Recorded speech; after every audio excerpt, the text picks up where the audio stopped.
السلام عليكم ورحمة الله وبركاته. الحمد لله والصلاة والسلام على رسول الله sallallahu alayhi wa sallam. Bienvenue très chers frères et sœurs à la foi dans notre série des rappels aperçus sur l'islam. Aujourd'hui, nous avons rendez-vous avec un hadith qui est très connu qu'on appelle hadith Jibril. Dans ce hadith, le prophète alayhi wa sallam, il va nous enseigner ce que c'est que l'islam. Mais dans ce hadith, nous allons prendre un passage où le prophète alayhi wa sallam nous explique les piliers de l'islam. En ce sens, l'ange Gabriel demanda au prophète Mohammed sallallahu alayhi wa sallam, informe-moi sur l'islam. Il dit l'islam est que tu attestes qu'il n'y a de divinité digne d'adoration excepté Allah et que Mohammed est son messager. Que tu accomplisses la prière, que tu t'acquittes de la zakat, que tu jeûnes le mois de Ramadan et que tu effectues le pèlerinage si tu en as les moyens. Dans ce passage, le prophète alayhi salam nous expose les 5 piliers de l'islam. Donc c'est cela l'objet de notre entretien aujourd'hui.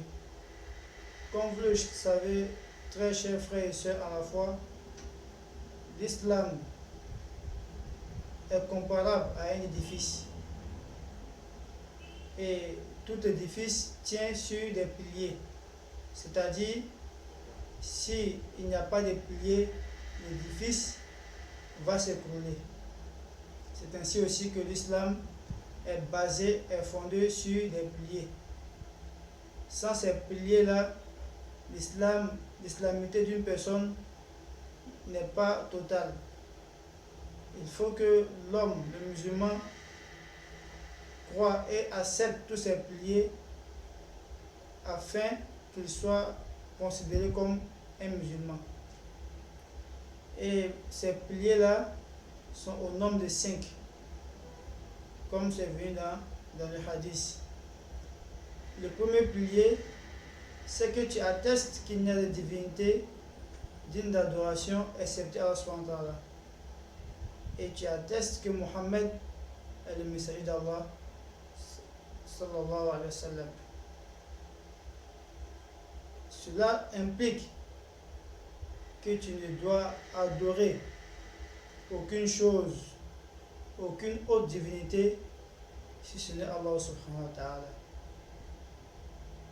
Cela implique que tu dois reconnaître le prophète Mohammed sallallahu alayhi wa sallam comme le dernier messager d'Allah subhanahu wa ta'ala. Tu dois croire en ce qu'il a dit, tu dois croire en son message. Deuxièmement, le deuxième pilier, c'est d'accomplir la prière. Le musulman,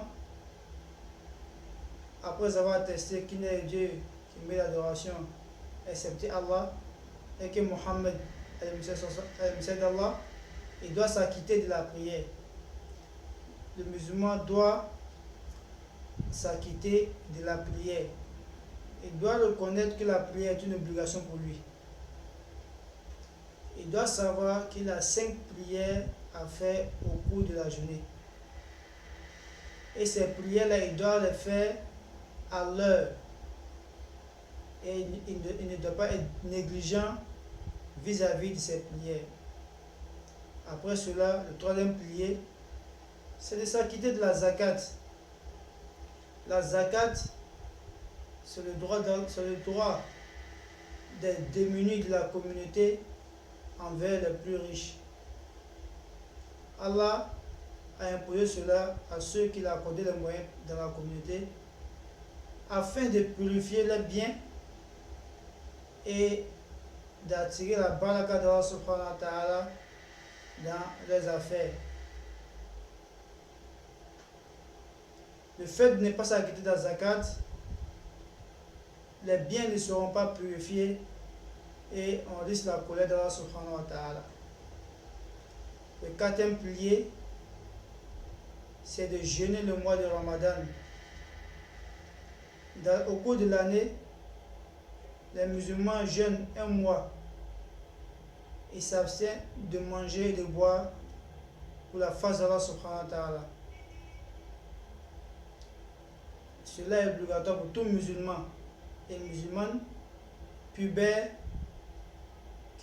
qui a toutes ses facultés et qui a la capacité.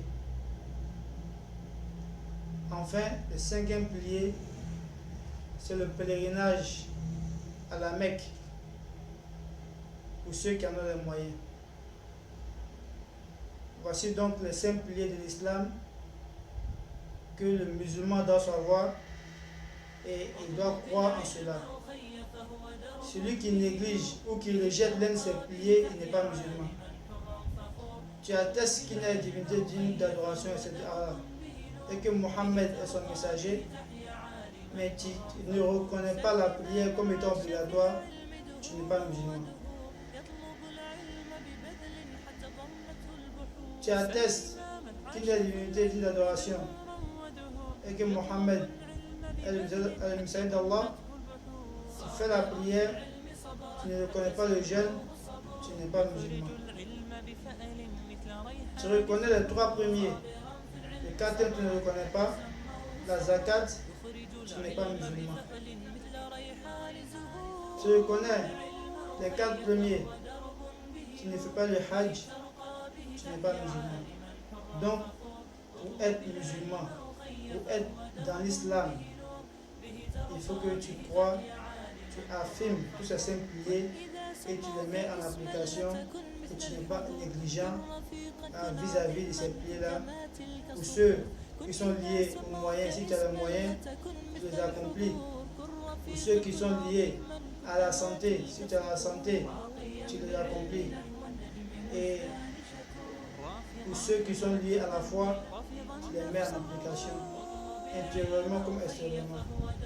Car il accorde la bonne compréhension, qu'il nous facilite la mise en pratique et qu'il nous affermisse dans sa religion. Et je vous dis, Assalamu alaikum wa rahmatullahi wa barakatuh.